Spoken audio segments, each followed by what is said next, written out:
Hey guys, it's 007 here, and today we're going to be talking about the basically 1 year looking back to the last time we did the aviation future discussion and all that. It wasn't exactly 1 year ago, it was a little bit longer. It was back in, I think it was June. I'll have to look it up.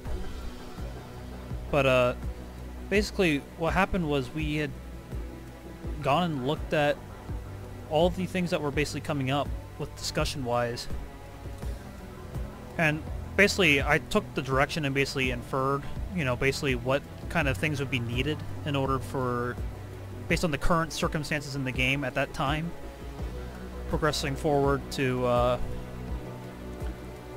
what we're basically going to be at a year from then, or even to now. And I tell you what, it was totally surprising how freaking close I was to basically nailing it, every aspect of it. I'm not here to pat my back, but a lot of stuff got nailed when it came to what was being discussed. Of course, there were some other things that weren't really being hit on, but let me see if I can find the video. Like I said, it was such a huge deal, and it just absolutely batted the ball out of the park.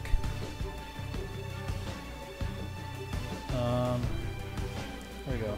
Rank 6 Air Tech and Air versus Ground Future discussion. And it was published in June 11th of last year, 2018. Because we're currently here today, 24th of November. And the video got like 105 views. Not very many views. I mean, relative to this channel, it's pretty decent, I consider. Of course, some people just run into it and never really look much into it. It wasn't very good. The quality was very hard. There was nothing really background-wise that was going on. It didn't have really much of a comfort to listen to. There was not really much of a comfort, and there still is not really much comfort. I still need to fix the microphone, but the discussion was still there, and it was really good. We discussed stuff like the F-100 and the MiG-19. Now you have to remember this. Back in June 11th, the fastest thing in the game was either a Hawker Hunter F-1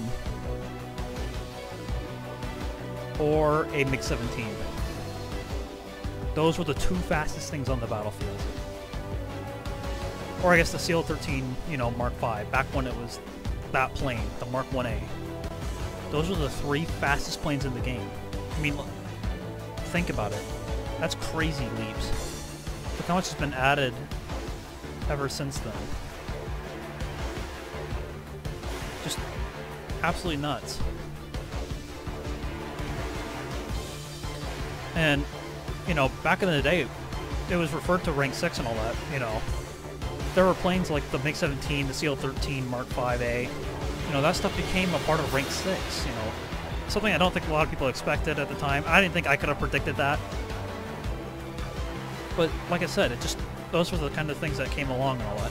We had new aircraft show up, like the F-100, that just absolutely just baffled people. MiG-19s just showed off ridiculous climb rate. Those two aircraft became a really good matchup. And I think I even talked about it. I could probably upload that, or not upload that video, but basically link that video in the upper right-hand corner.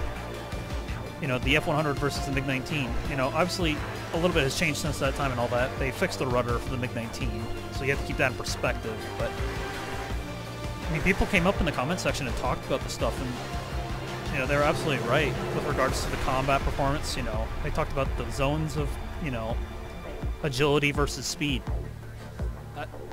I'm totally down for that kind of those discussions.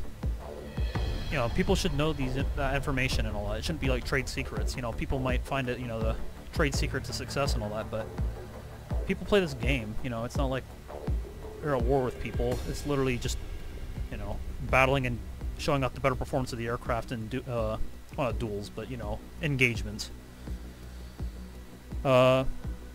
We talked about the rank 6 issues at the time and all that. basically having them added and all that. I think it was the differences in speed was probably the thing that was highlighted upon. I haven't really looked at the video lately, but I remember that was a distinct issue that had came up. The idea of that, and I think we even talked about aircraft with missiles versus non-missile aircraft. Probably one of the biggest issue was probably coming forward with the fact that ground forces. That probably was done a little bit later in the video, but it was like ground forces versus air forces at the time. You know, there was just this dramatic gap in the performance. We had 1980s, 1970, 1960s systems going up against aircraft that were Korean War at best, and they were getting smoked. You know, that was the kind of stuff that was going on at the time. Trying to think what else there was rank 6 aircraft-wise issues. I think they talked about the F-111, but we'll definitely talk about it here in this video.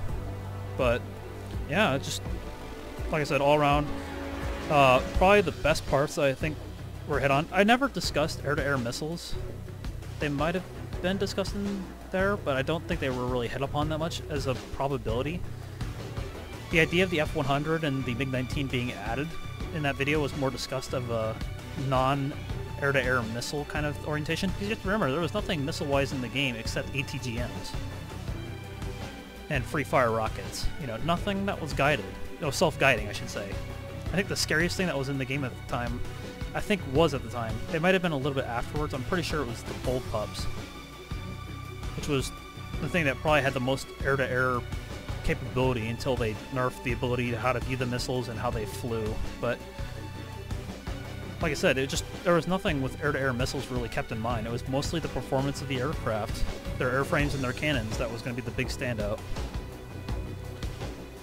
So that was done for rank 6 aircraft. Then we talked about SAMs and SPEAA.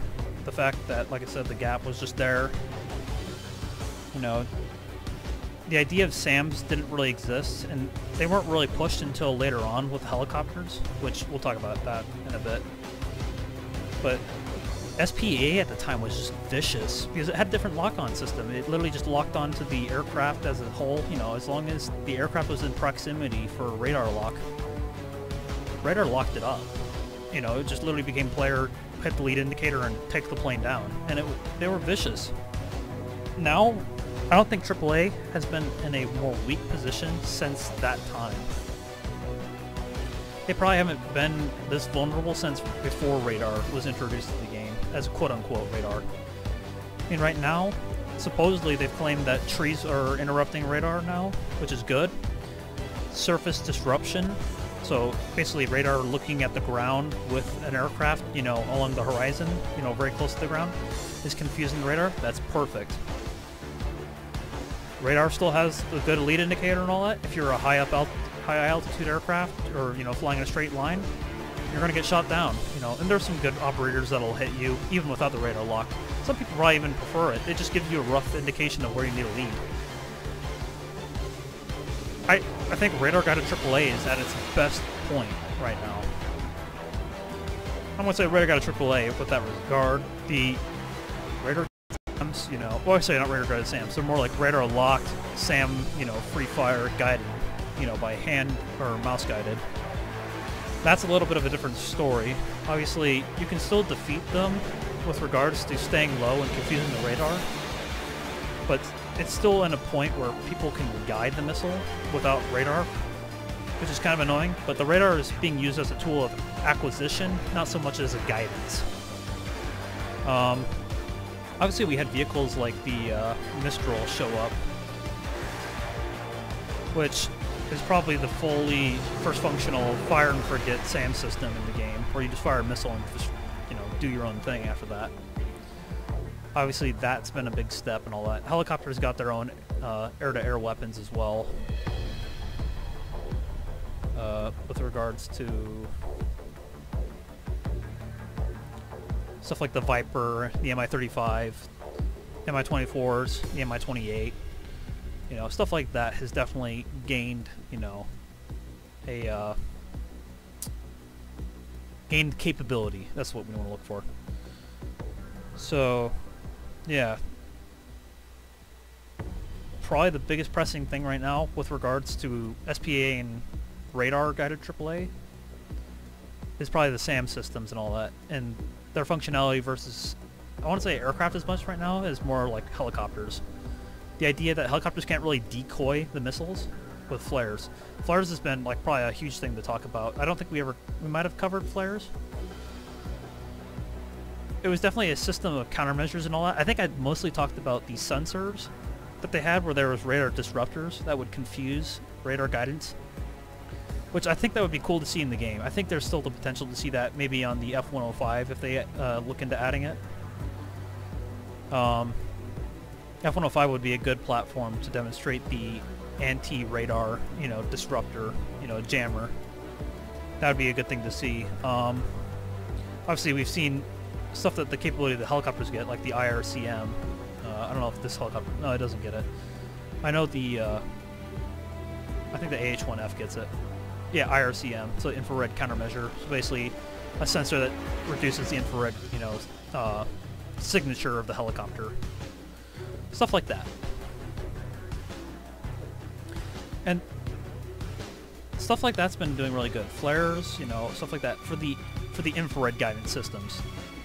So it's given helicopters and aircraft, even ground rough to fight on. Although I'd say right at this point, back in the day, it was much more in superiority of helicopters to beat aircraft because of how vicious their guns were. But now aircraft have it better. I think it might be down just to the power plant of the helicopters getting weaker. Or it just might be down to the fact that aircraft are just getting faster and faster, and they have better assets with regards to engaging helicopters, or, capability, or, I don't know. The tactics might have evolved. I can't really say I've noticed it. It's been hard for me to notice. It's one of those head scratchers. You just see it happen, and you can't really detect what really has changed. If anyone would like to put their thoughts on that, I'd be down for that, I'm really kind of drawing blank when it comes to the helicopter versus aircraft battle. Because they probably did more to limit the capability of the weapons of the helicopter than really give anything to aircraft to really take out, helicopters. Airborne radar was installed in aircraft. That was probably one of the hugest things that they did. The fact that aircraft can now detect stuff on radar and everything. There's surface clutter that they have to worry about as well. I'd like to see the radar-guided missiles integrated into radar. We haven't seen any AIM-7s yet. We've only seen AIM-9s so far. I'm curious if we're going to see the AIM-4 Falcons. That would be pretty funny. They're going to be useless rockets. They're going to be probably like the best thing to compare to in the game will be like the Javelin's Fire Streaks. Like, they're that kind of useless missile. But, yeah, I'm trying to think. Sound barrier has had a lot of evolution in the last year. The fact that when it first was introduced with the shockwave cloud, the shock cloud, that thing was really, really bugging people and not letting people see. They kind of narrowed the gap at which it occurs. It still exists, and it can be really bad if you get stuck on the Mach, transonic gap. But that's very rare. It's if like you have a really weak aircraft and it's just trying to get to supersonic, but it can't beat the transonic transition point. Which I've had that happen recently with the French F-100, because it's still stock, roughly for me. But yeah, that's basically for the Shockwave. It's really had a pretty quick history. There was an issue over time they had when they introduced the Phantom into the MiG-21, where the aircraft would just start teleporting down and down, and they're trying to simulate the CG in the area of lift, the point of lift, changing within the aircraft. But the way they did it wasn't very good. Kudos to them trying doing it, but they needed to make sure it worked and it wasn't in an imbalanced form, because while people started getting pushed closer and closer to the ground while flying supersonic at the deck, that really threw people off, and it really made people irritated with flying those aircraft. Obviously, another aspect of helicopters was added to the game. Ka-50 being probably the most modern or most, I guess, violent helicopter they've added to the game. As a premium, I should say. I shouldn't, actually not. I'd probably say the Tiger's probably the scariest out of them all. This helicopter is just nuts. It's basically an Apache in this game, with regards to the performance of its gun, armament, countermeasures, all this stuff. you know, the flying and all that. They've modified it and they changed it recently with some of the, you know, micro patches and all that. And really, I haven't really seen too much with it and everything. I'm not saying that it's been dying out. It's just I haven't really been engaging in that aspect of the game lately. My main focus has lately been with regards to playing China and grinding out their tech tree with regards to air power, which I gotta say it was pretty decent grind. But you know, if people want more information on it, they can ask. We talked about helicopters in the video, and talked about the aspects of the defensive aspects of helicopters and the issues where they could have the capability of spawn camping. Obviously, SPAA was able to be there to help nullify that effort. Although helicopters had a unique play in the game that I think I can't even say I really would have predicted. And it was kind of one of those predictions that you could have made, but finding out about it in the game was such a rewarding thing. The aspect that you could take a helicopter and utilize it for base captures in ground forces matches. That was a really cool thing. I was really happy because that's what I did a lot of the time with the Cobra, was literally fly in, and I would go to the contested points. I wouldn't, you know, cheat the team and screw them over by taking a point that was supposed to be for the ground forces. And it's so satisfying to land a helicopter on a point, cap it, and get the heck out. You know, you just feel like you've just accomplished something. You just did rapid response, you know, take a point or decap a point, get the heck out. Really changed the battle for your team, because the agility of the helicopter is just something to be utilized. Obviously the lack of armor is a trade-off, but man, what a fun thing to do in a ground forces match, is just capture stuff.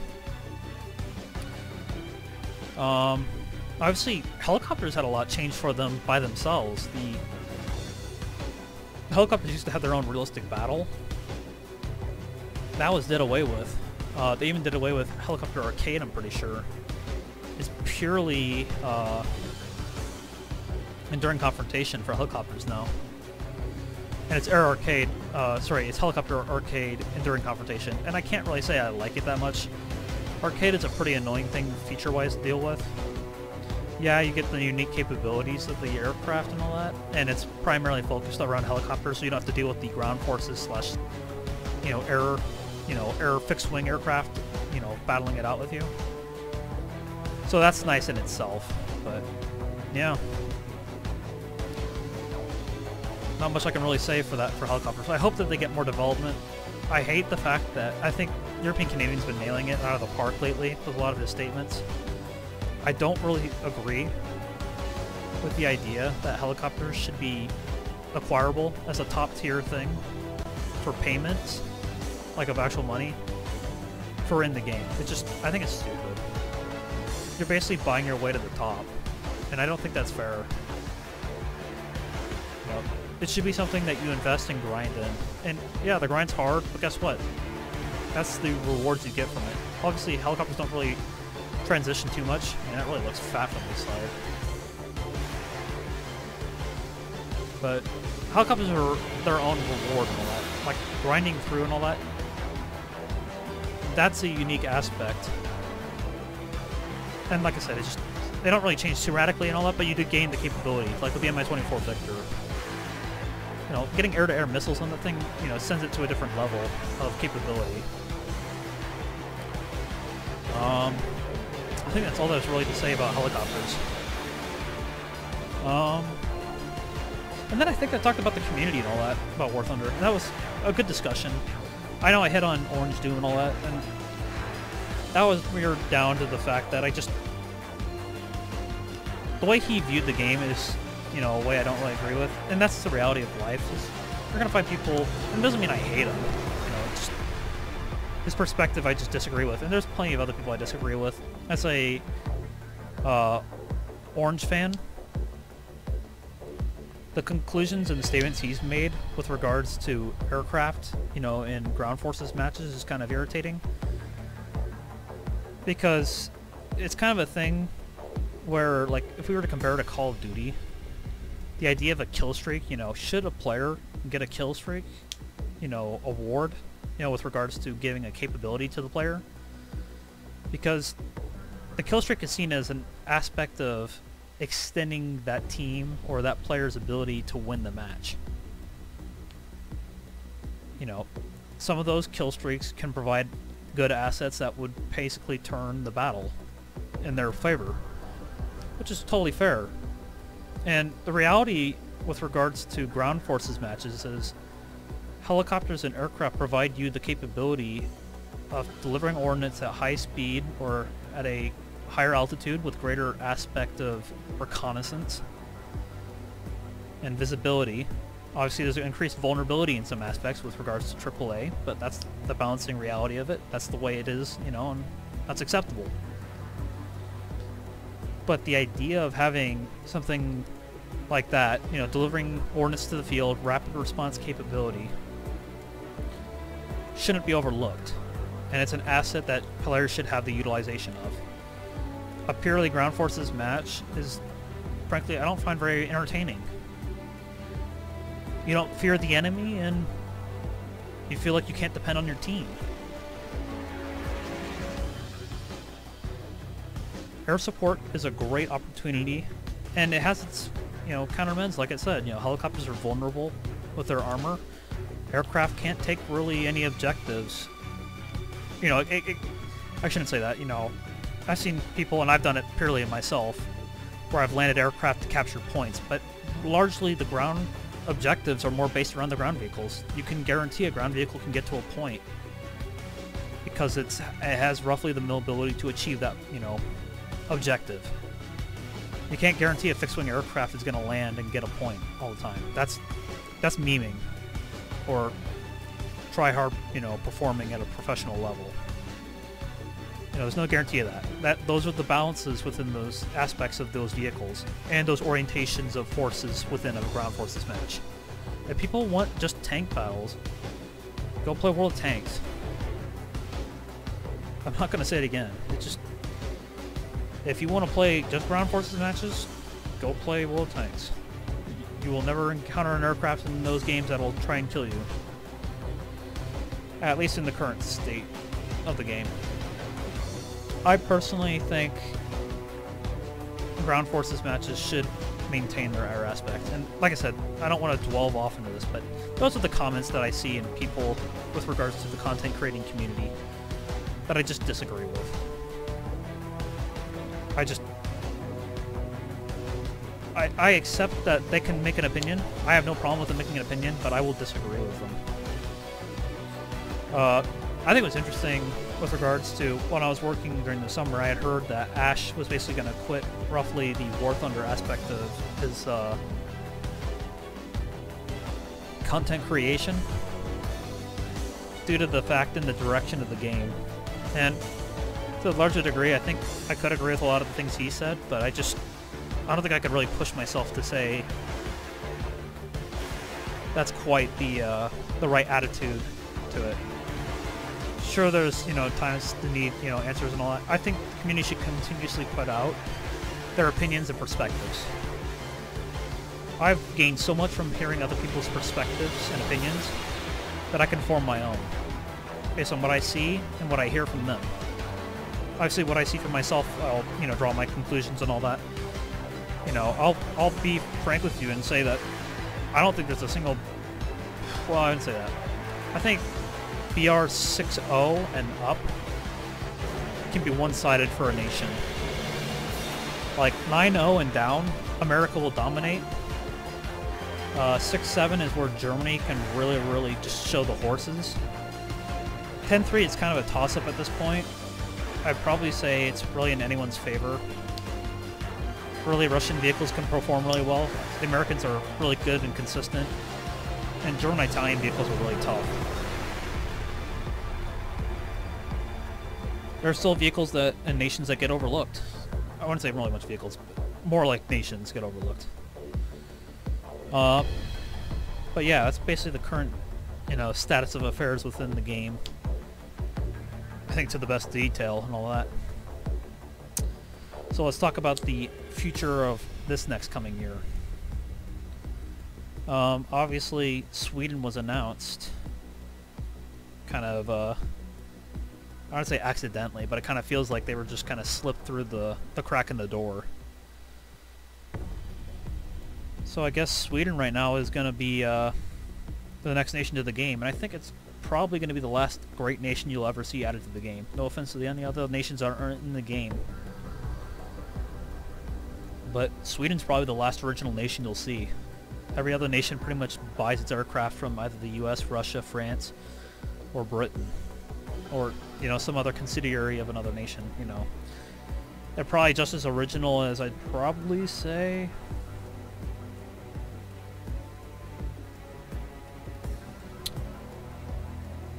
No, I'd probably say Italy. They're probably on the same level. Sweden still uses technology from other countries slash, you know, aircraft and acquisitions. But like I said, they largely keep an original design set. Today's modern aircraft out of Sweden, they pretty much utilize an entire air force that's comprised of domestic production, which hats off to them. That's not an easy thing to do in the 21st century, especially make front runner aircraft. And I'm basically talking real today's terms and all. I heard the U.S. they acquired, I think it was 3 Drakens, or it might have been 3 Gripens. I'm pretty sure they were Drakens. It was some Swedish orientation aircraft, but they basically acquired them on the premise that they had such unique flight performance. They wanted to keep them for aggressor simulation. So basically pilots would fly them to help train American pilots against certain scenarios or aircraft with regards to those flying characteristics. And that's a huge deal, to have your aircraft selected for those, you know, those aggressor selection. That means you're considered a front-line runner in the world by probably the best air force in the world. And not to diss other countries, but the US is probably the most heavily oriented air force nation in the world. I don't think you can really match a nation up against it with regards to capability and diversity. So, like I said, that's hats off to Sweden. But what I've heard is Sweden's likely going to be getting the Gripen, which will be... Or not the Gripen, sorry, the Viggen. That's what I meant to say. The Viggen is likely going to be the aircraft that Sweden gets, and I'm really excited for it. I hear they're coming out next patch, or at least before the end of the year. If that is basically done, that'll be huge. You'll get to see some really, really special capability aircraft. They're going to really show off some unique capabilities. And it'll be a nice fresh taste and a fresh break. China, when I went through the Chinese tech tree in the last month,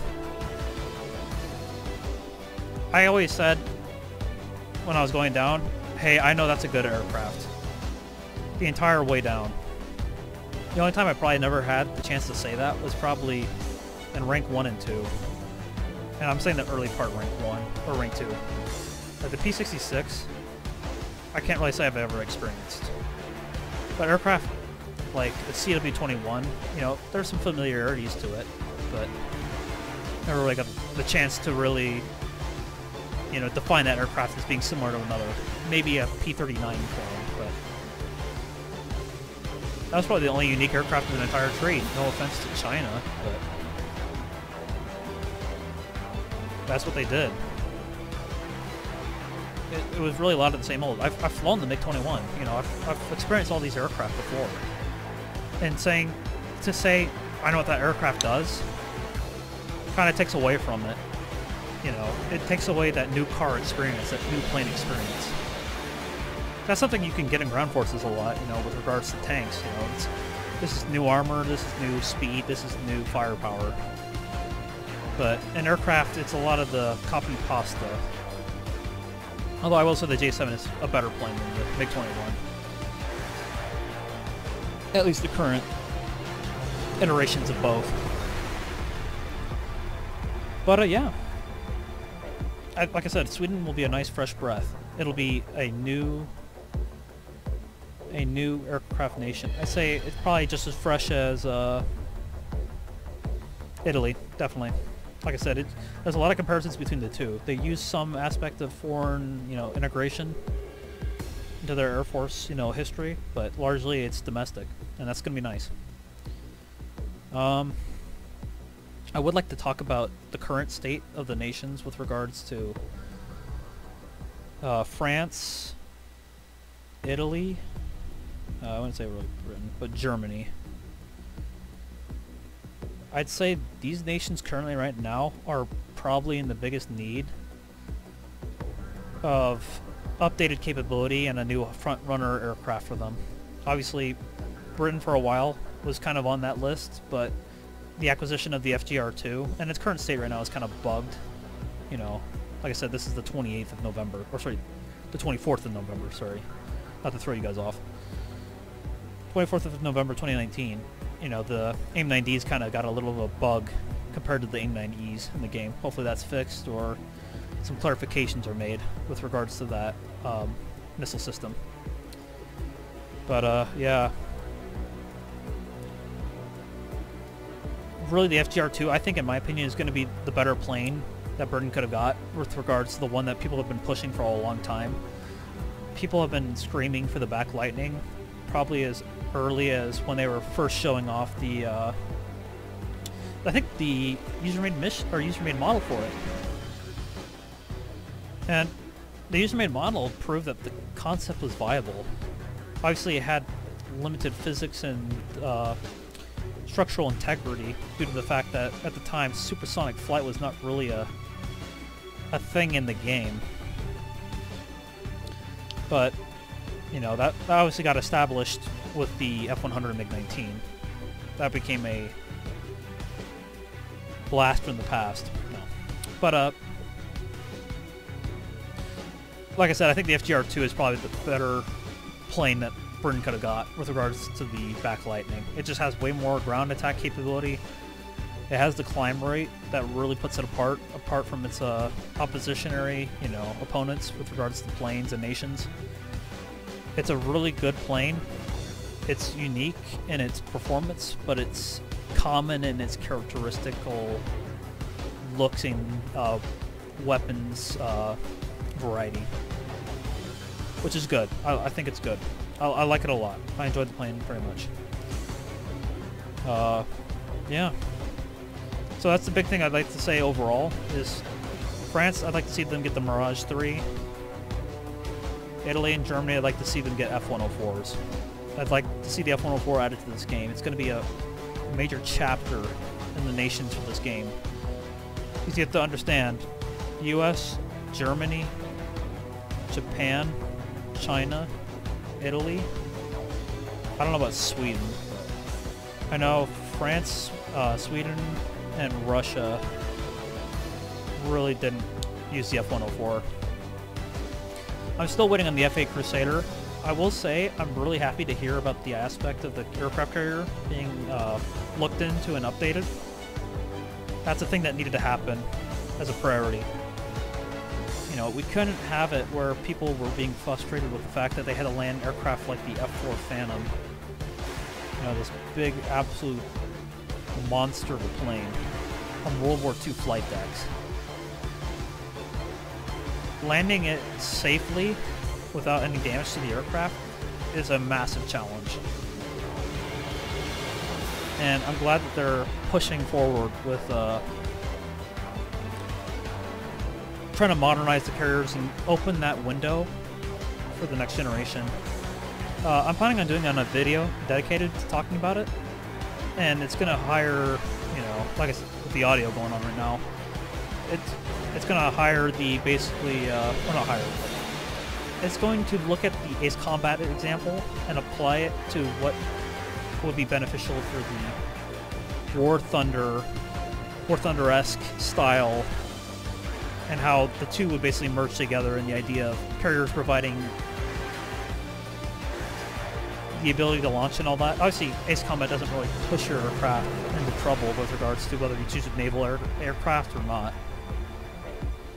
But the idea of having a aircraft capable of naval-based landings in War Thunder is definitely a capability that stands out.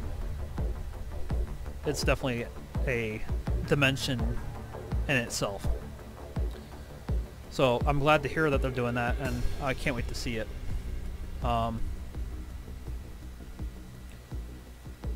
Once again, with regards to the radar-guided missiles, you know, being added to the game. Oh, there we go. Swift F7's right on the lineup. You know, Swift F7, with the fact that they have the Fire Flash, which is supposed to be a radar-guided missile, but currently the way it flies right now is an ATGM that's mouse guided by the pilot. Not to say that's a bad thing, but I'd like to see the radar integration between radar guided missiles and obviously the radar systems themselves within the aircraft. We've seen them do it before, you know, early on with the T2K. The T2 could utilize its AIM-9Es and basically coordinate them, back when they had radar going to a larger depth of distance. The radar between the aircraft and its missiles was pretty well unified. You could fire a missile just with a radar lock. You know, it's kind of like an AMRAAM. You do a radar lock, fire the missile, it would get close enough to the target, and then it would switch to an infrared guidance, and then take its target out. Very lethal combination. Obviously, we would just be seeing the radar acquisition like within the Phantoms. They would simply just lock on and then feed the missile to the target. So hopefully we see some good... hopefully the integration occurs in the future is what I want to say. There's a lot of aircraft that were talked about being added that were never really added to the game. Obviously we still don't have the F-8 Crusader, the F-7 Corsair, the F-105 Thunder Chief. Obviously we got the Phantom. That was an aircraft that kind of escaped everything we expected. I kept saying the F-102 in the last video. Or not the, well, you know, the video a year ago. When I meant to say F-105 the entire time, but F-104 would be good to see added. I think it would be good to see the A6 Intruder, and eventually I'd like to see the oh, that's a good one to talk about. We'll talk about that here in a second, but the F-111 is what I'm talking about. But stuff like that, I think relatively could be added. They've already talked about the F-105. People have talked about it. The fact that the hard points for the aircraft are in the files, so that means that it's currently on its way to be developed. During the last year, we saw that the A6, or sorry, the F-8 Crusader had a flight model discovered for a company that produces them for Gaijin. So that drove a lot of speculation and excitement. People, once again, were excited with the idea of the F-4 Phantom MiG-21 being added, but the flight models really, or sorry, the graphical, you know, model, that stuff is really, you know, on the, what do you say, it's on the minds and interest of everyone in the game. People really want to see the Mirage added to the game for France, get France some excitement. They want to see the F-104 added to the game. I think the F-104 is probably the biggest character we need to see, at least in the next, I'd say month or two, or next month. Sorry, this coming month or the next month after that. It's got to happen within the year transition. But I'm sure they can make it happen. On to the F-111, I'd like to talk about really the idea of variable geometry. There was talk about that being a part of the list of aircraft that were being added to the game. And that could be down to the truth, or it could be down to the fact that people are just trying to go get a hype train going. But the F-111 would be a massive leap in what could be expected or capable in War Thunder. And one of the big issues regarding that aircraft is obviously the variable geometry aircraft. I need to probably pull up a picture of it. I'll have no idea if anyone will be able to see it on the screen or not. Hopefully you can.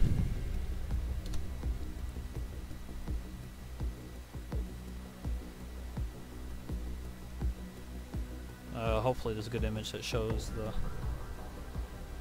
the wing in transition.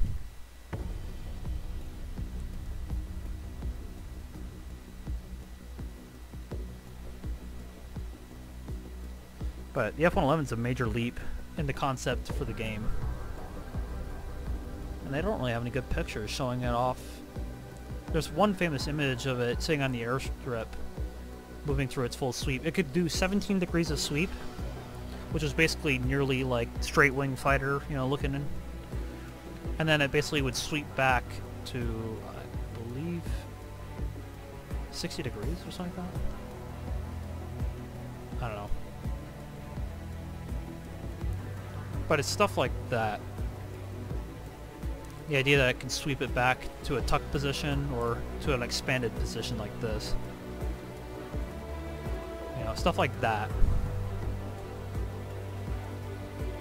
And that's going to be a big thing in the game, and seeing whether Gaijin can achieve that and really how to pronounce, because there's a lot of aircraft that incorporate that sweep, and I'm saying that as a generation. Obviously the F-14 was what the Navy had that was able to do it, and the Soviets later copied the F-111 by creating their own fighter, the MiG-23, that did the sweep. Also the Sukhoi, I think it was Sukhoi 7, had a half wing sweep, so half of the wing would try and transition to help it in takeoff and landing, which I think would still be cool. I'd like to see the Sukhoi 7 be added to the game. Eventually I need to get the publication of my survey that I did for aviation. It needs to get published relatively, I'd say within the next couple days. I gotta get it signed, sealed, delivered, so that way we can get the conclusion from that and I can look at doing another survey, or at least, you know, just get this one off the shelf and basically get it buried. But yeah, that's a unique thing that I'd like to see happen to the game. Another thing I'd like to see happen in the game is aero refueling. Obviously we've run into aircraft like the F-4 Phantom. Can't really see it here. You can't really see it, it's not very well exposed. I can look at it. Obviously the F-100 has the external probe for refueling. I'd like to see aircraft that have these refueling probes utilized in the game. It should be a thing for aircraft that they should be able to refuel mid-air, and maybe even rearm, you know. It depends on what we look at as being viable, but for War Thunder, I think aerial refueling has its place in the game. You know, it would just be another, you know, object on the map. Probably has a better place in Enduring Confrontation, to be honest. But I can only say so much with regards to that, but it would be a unique aspect of the game. I've already seen someone do I think they did a flight, or not a flight model, but they did a model for the KC-97 Stratotanker, which that's a huge leap in graphics with regards to the idea of having a plane like that added to the game and provide the capability to the players to refuel mid-air. Because fuel consumption has been lately a big issue, and I think I highlighted it in that video, the Rank 6 discussion. And yeah, I hope that we can see something like that. That would be a very, very big thing. I think chaff, obviously flares is in existence right now. I'd like to see chaff integrated. I think that would be a huge thing to help for radar, to try and help confuse radar on the ground, providing that aspect to helicopters and especially aircraft. That's going to be a thing coming up lately, is going to be the countermeasures. You know, the ability of sensor countermeasures, where the sensors will, you know, obviously detect weapons coming towards them, or detect, you know, radar spikes and everything. You know, stuff like that will be detected and fed back to the pilot, you know, or operator, or the player, you know, whoever you want to call him. Notify him of the oncoming situation. Obviously in the game currently with regards to air missiles, we have the rocket is launched warning, which I kind of disagree with its current implementation. Yes, it's kind of been a utilization that I've done and many others have, but as a dependence, it's kind of something that's kind of beyond what really, I guess, people can I guess respectfully say, I'd probably accept a higher missile failure rate if they had, if they implement something with regards to making the player not being able to see it. Or get a warning for it, I should say. Because most missiles get null and voided by the fact that the enemy pilot will know it's coming by the warning. They'll execute a maneuver. It's less frustrating for the defending pilot, and it shifts that frustration more to the attacking pilot. And I don't know if I'd really like to say that's a beneficial thing. I mean, that's the reality with infrared missiles, though, is you don't get warnings. At least not until the later day, like modern day. That's where actual, you know, systems will go in and basically tell the pilots, hey, missile's coming from this position and all that. You need to evade. That's not something you get with Korean / Vietnam / whatever era aircraft. You don't get warnings. The only missile warnings you get a warning for are the radar-guided missiles, where they, you know, have the radar beam hitting your aircraft. Sensors should be able to pick up that stuff. That's the thing that you should be able to receive.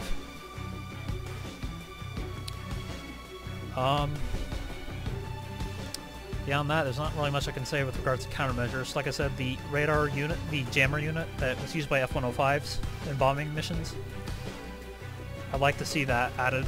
I think we've seen a lot of weapons added to the game with regards to the air versus ground capability. Obviously, larger bullpups have introduced to the game, you know, guided bullpups, which is, I guess, what the bullpup does. It's guided missile, air to ground. We have that integrated to the game. That's a weapon that's gone both ways with regards to mouse-guided missile systems for air-to-ground and ground-to-air. Missile systems like laser designators being added to the game for helicopters is a huge thing. I don't know if I'd really like to say this as a comment or a prediction, but I think we have the possibility of seeing aircraft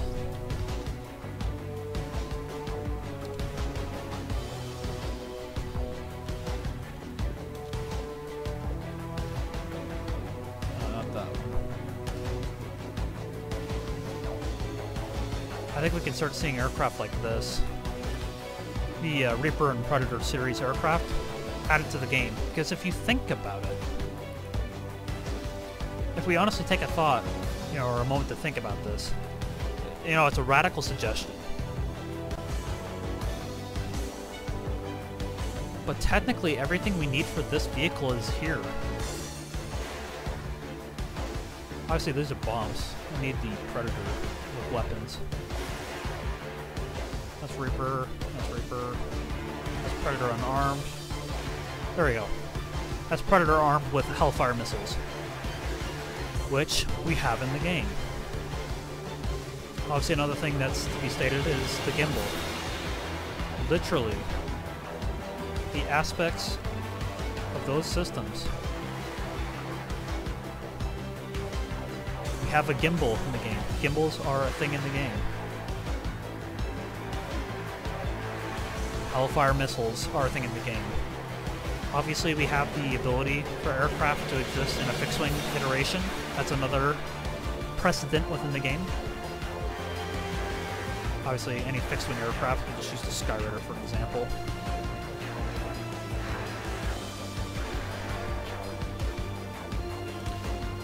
A fixed-wing aircraft, gimbal, Hellfire missiles. The only difference that we have to add to the game is replacing the pilot with a, you know, a communication system. And I think we have a genuine ground attack aircraft that could be implemented to the game. As radical as a suggestion as it might sound, we technically have the ability to do it. I think it's a viable thing to push. You know, a lot of people I've talked to have discussed, you know, where the heck would you put that in the game? And I think the viable answer is, I think you can put it in the air tech trees. I know it's a radical thing to state, but I think it would be a very cool thing to see.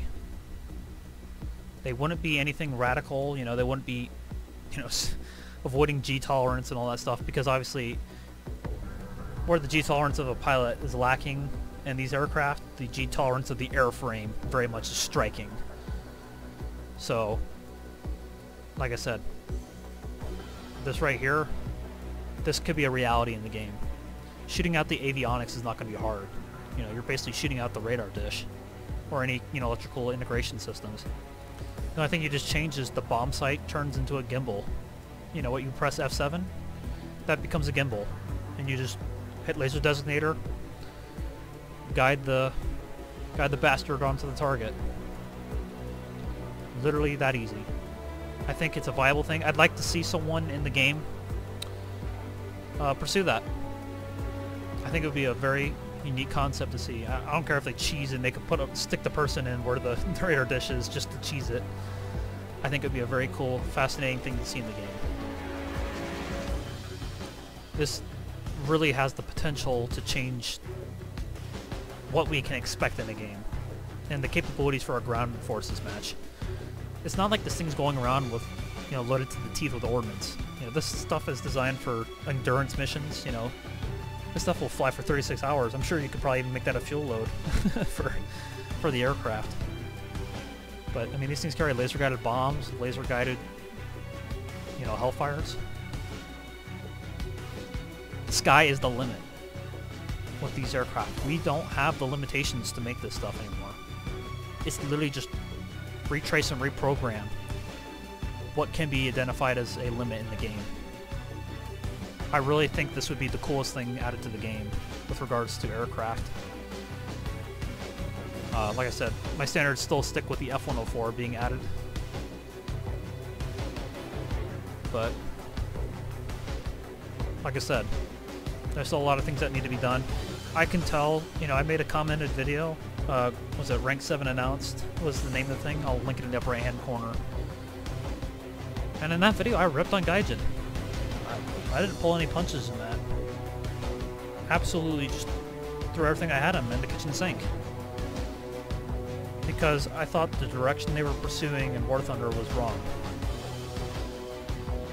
The idea that they were pushing the idea of more advanced weapon systems like SPA with missiles or SAM sites. Stuff like the ADATs.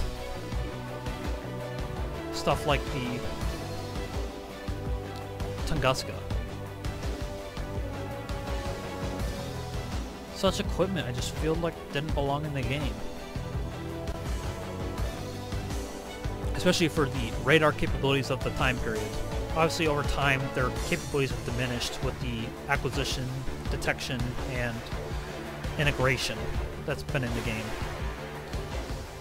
And I'd probably say lately ground forces has gained aspects in the fight. It's been more of a fight between helicopters and tanks than it has been really aircraft.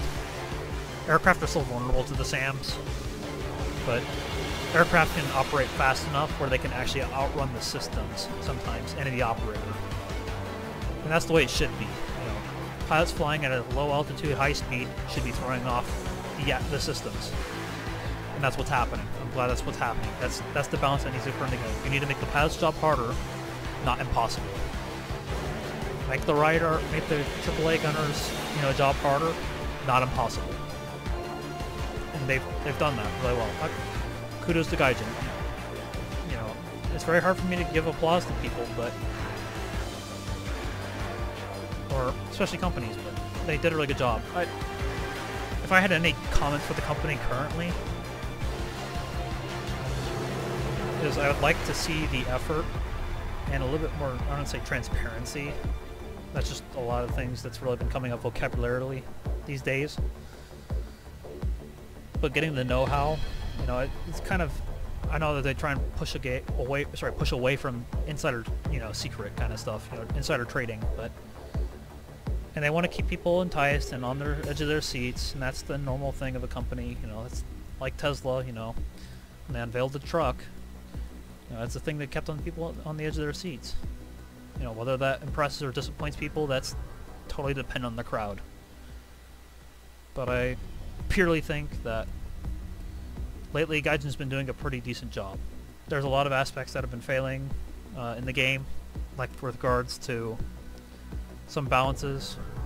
I think in helicopters right now, I think the BR expansion that they did lately was helpful to a degree. I think it might be pushed by, instead of 10.3 to 10.7, I think we could see better things, orient and all that. I think the UH-1B Huey could probably go up to 9.0. I think the UH-1C Huey should probably go down to 9.0 from 9.3 to 9.0. It's just the BRs right now are a little bit out of whack, and it's very easy for a system to dominate the game if it doesn't get checked by another system. And that's the reality of any food chain, environment, ecosystem. You know, you gotta have a flow, you gotta have a balance. And probably one of the greatest things they've done probably this year is probably, I wouldn't say that BR decompression, it definitely took the load off a lot of the other vehicles in the game. It put a different load on others, but probably the best thing they've done this year is making the MiG-15 8.7, the Venom 8.7, and the F-86 A5 Sabre, making that 8.7 really did benefits. And I think doing that for the G91 as well. Creating 8.7 as a BR was something that was never really thought of at the time, back when I made the video on Ring 6 Discussion. And that was a good work in that immense. I think aircraft that have been added for Britain have done more than I think the Back Lightning could ever do. But that can be entirely, you know, its own perspective. I think the optical changes that they've done over time is definitely a nice thing to increase people's interest in playing in night battles. It's given them a window and a better route, or a better trail to walk on, rather than combing through the forest. I think the update in graphics with regards to death animations of aircraft has been pretty refreshing, along with the audio that's gone with it. So credit needs to go to where credit's due. There's still a lot of stuff that needs to get done, but that's always the case with everything. I will say one thing as a personal call out. The rudder on the F-100, albeit it does, like, I get the orientational change from the aircraft, from, you know, pushing my rudder in the game. The rudder stays fixed to the flight model and doesn't move. So that might be a thing that they want to fix. It's not like it's a gameplay issue, it's just more of an aesthetics issue. But I'd like to see it, you know, get fixed. Also, I'd like to see the FGR too. Hopefully its missiles get fixed. It needs to be close to the AIM-9Es, you know, at least for what I've been told. I'd like to see that happen. I'd like to see the radar-guided integration of the missiles. Not these missiles, but obviously they already do that with AIM-9Es, but radar integration with radar-guided missiles and the radar-guided system of the aircraft. It'd be nice to see that. But I think overall, a lot of things are looking up. I think one more thing I'd probably like to talk about is the Harrier jump jet. The April Fools that they did largely highlighted the capability of an aircraft going from hover mode to, you know, flying mode. I think that aspect is probably to be replicated with the Harrier. And it'll be good to see it added if they do it, because obviously the United States Marine Corps utilized the Harrier, their own version of it. And then obviously Britain, the creator of the Harrier, had it in their own service. I think it'd be a very good introduction to the game. I think I could definitely see it down the naval line being a good introduction. Definitely a lot of stuff to come forward in this game. One thing I'm worried about with regards to the tech trees is there's a lot more vertical progression that's been going on lately, and not so much the horizontal. You know, you might see aircraft stand out like the MiG-19 or the MiG-21 or the Phantom. And really we haven't seen any progression from other tech trees. The bombers have been pretty quiet. Like I said, you know, it'd be nice to see the F-105 introduced to try and push the gap for bombers in that regard. Britain has the opportunity to see the, I forget what their bomber was called, but they had a Mach 2 capable like bomber and all that. I could probably look it up quick. It was like the FR or whatever.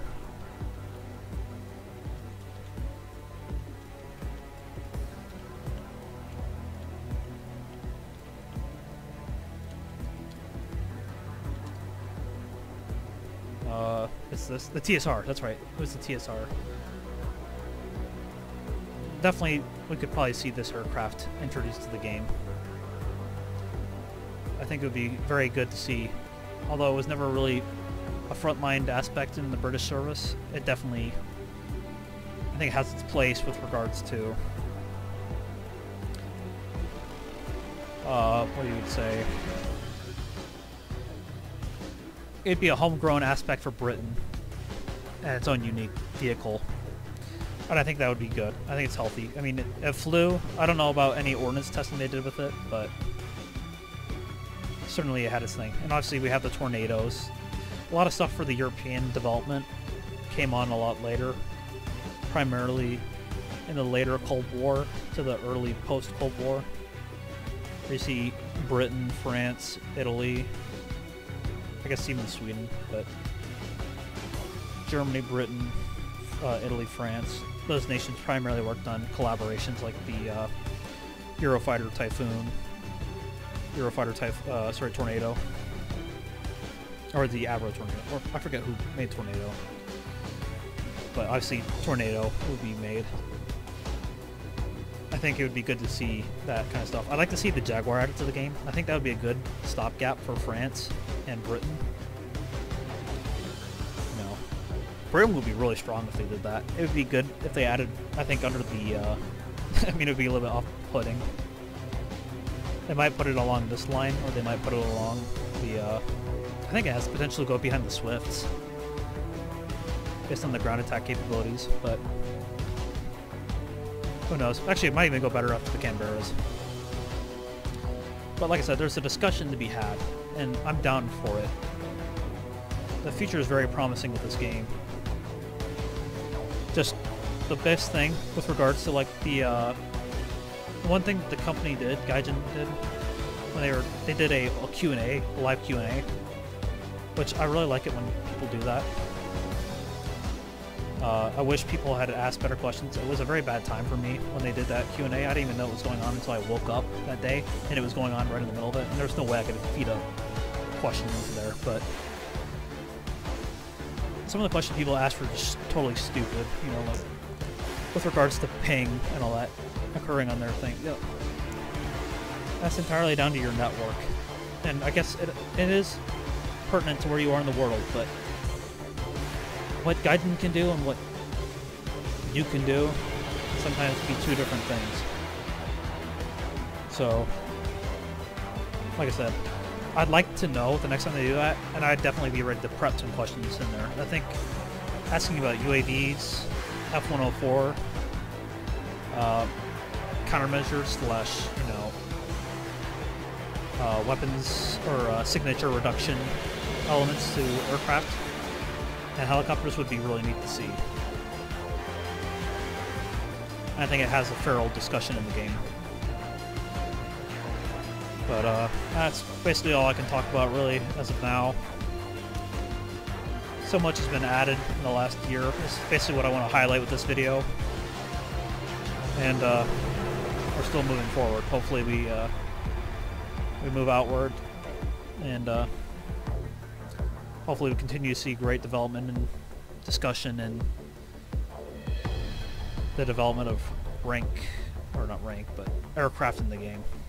Hopefully we see the continuation of speed, agility, weapon systems, because it's been giving good fresh air to the pilots that play in air realistic. People should be excited about what goes down, what's going on later on in the tree. And frankly, people just don't get that feeling when, you know, it's basically not continuing to develop. But basically that's all you can really say about that. You know, we can only hope and we can only ask. But we're pretty much along for the ride. Anyways, guys, thanks for listening. Thanks for sticking with me in the off periods between videos, but I really hope to hear from people, you know, just talking about this stuff. This stuff really deserves to be talked about. It's a really exciting thing in the game, and I'd like to see people talk about it. Even if it's videos. I'd be down to video versus video people. Just talk about the whole concept. Just let me know if you do it. But yeah, that's all I have to say. Thanks again. And I'll see you guys next time.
Ha ha.